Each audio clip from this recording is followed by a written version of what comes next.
जय हिंद दोस्तों, स्वागत है आप सबका एक बार फिर से। आज के टॉप डिफेंस हेडलाइंस है।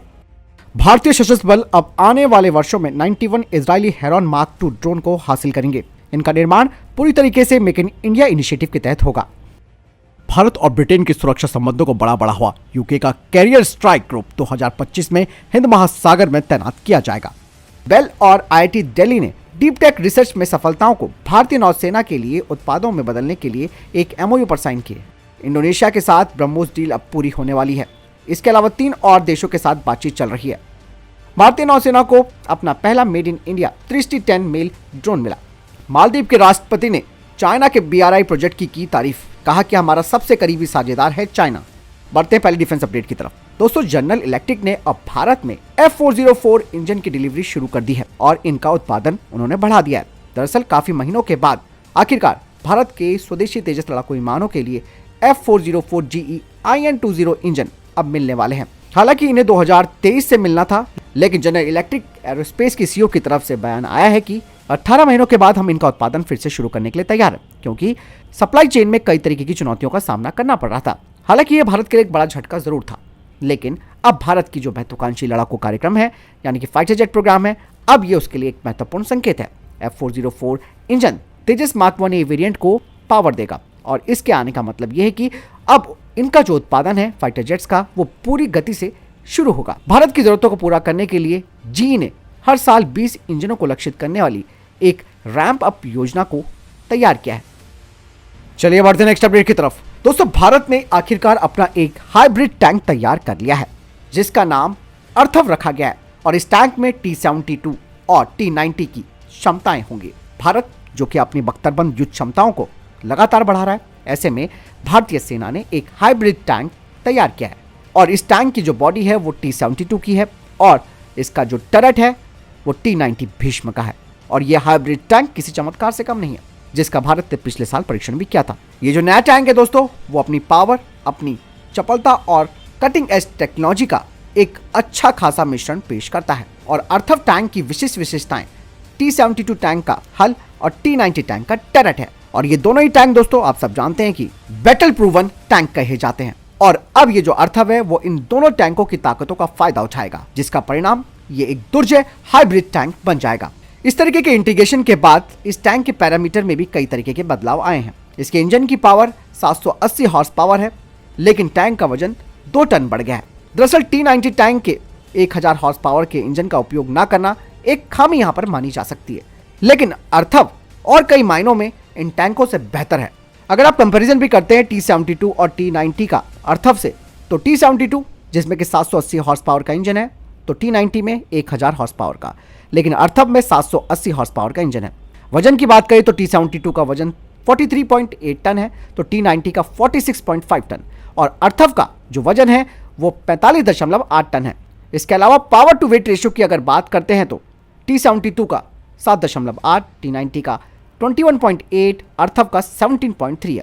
इसके अलावा अगर ग्रेडियंट नेगोशिएशन की बात करें तो T-72 का 30 डिग्री है, T-90 का 30 डिग्री, अर्थव का है 29 डिग्री। यहाँ पर मिसाइल फायरिंग की अगर बात करते हैं तो T-72 मिसाइल फायर नहीं कर सकता, जबकि T-90 कर सकता है। इसके अलावा अर्थव भी फायरिंग कर सकता है। एंटी एयरक्राफ्ट मशीन गन की अगर बात की जाए तो T-72 में ये मौजूद है, T-90 में भी मौजूद है और अर्थव में भी एंटी एयरक्राफ्ट मशीन गन लगी है। इसके अलावा कमांडर फायरिंग फैसिलिटी की बात की जाए तो T-72 में ये उपलब्ध नहीं है, T-90 में है और अर्थव में भी है। तो बात साफ हो जाती है कि इन दोनों बैटल प्रूवन टैंकों का एक मिश्रण भारत ने तैयार किया है, जिसे कि हम एक फ्यूजन कह सकते हैं, और ये एक हाइब्रिड टैंक तैयार हो गया है।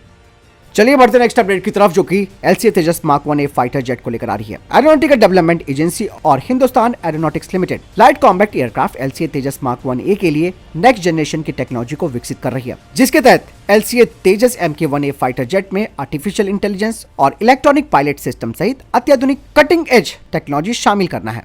तेजस मार्क 1A फाइटर जेट में आर्टिफिशियल इंटेलिजेंस को इंटीग्रेट करना सबसे महत्वपूर्ण कदम माना जा रहा है। इसके अलावा इस फाइटर जेट में इंटेलिजेंट डिसीजन सपोर्ट सिस्टम होगा, जो कि ऑटोमेटिकली खतरों का पता लगा सकता है और उनका विश्लेषण कर सकता है। यही नहीं दोस्तों, LCA तेजस के लिए एक मैन अनमैन टीमिंग, जिसे कि ममटी कहते हैं, वो भी होगा और ये टेक्नोलॉजी तेजस फाइटर जेट की प्रभावशीलता को बढ़ाएगी।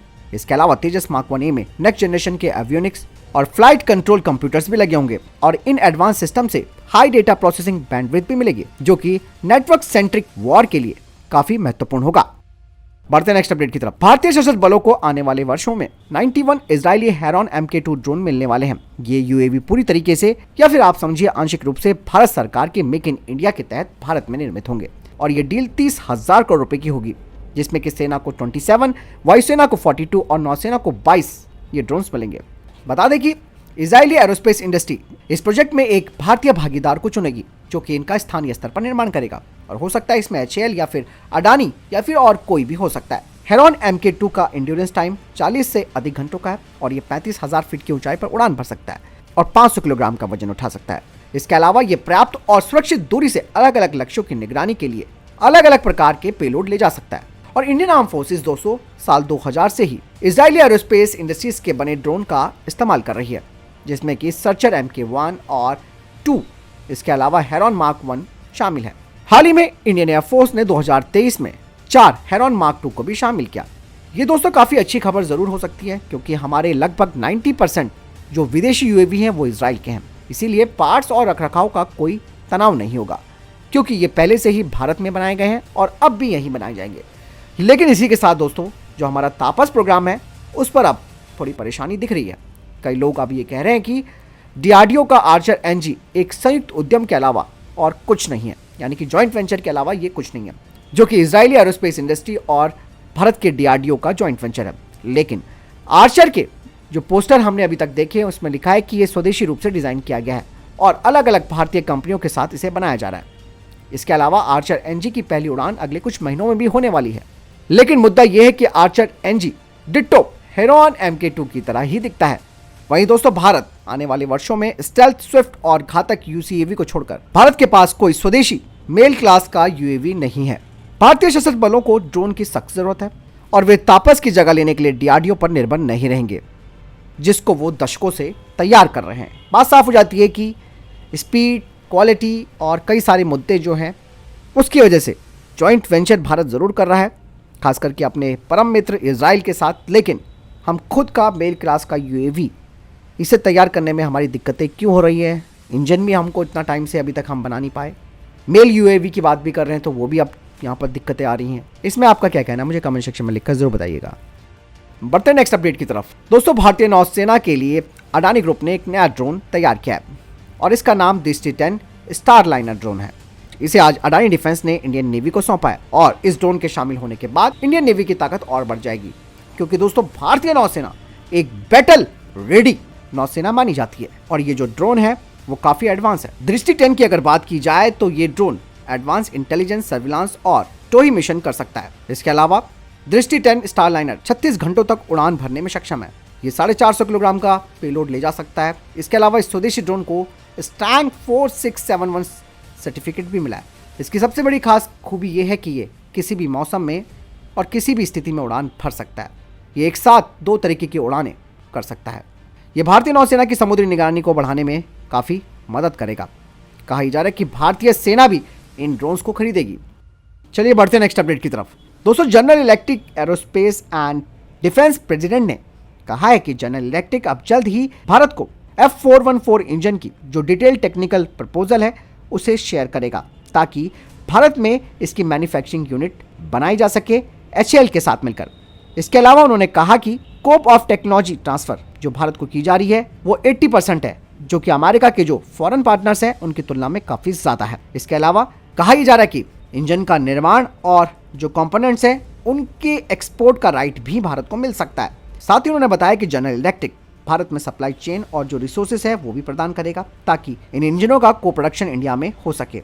और कहा जा रहा है कि इस साल से ये शुरू हो सकता है। साथ ही General Electric aerospace and defence president ने बताया कि GE भारत में नेक्स्ट जनरेशन फाइटर जेट जो कि EMCA फाइटर जेट है उसमें भी सहयोग करने के लिए तैयार है, जिसमें कि जनरल इलेक्ट्रिक को कई तरीके की जो तकनीकी एडवांसमेंट है, यानी कि टेक्नोलॉजी एडवांसमेंट है, वो काफ़ी ज़्यादा है उनके कॉम्पिटिटर्स की तुलना में।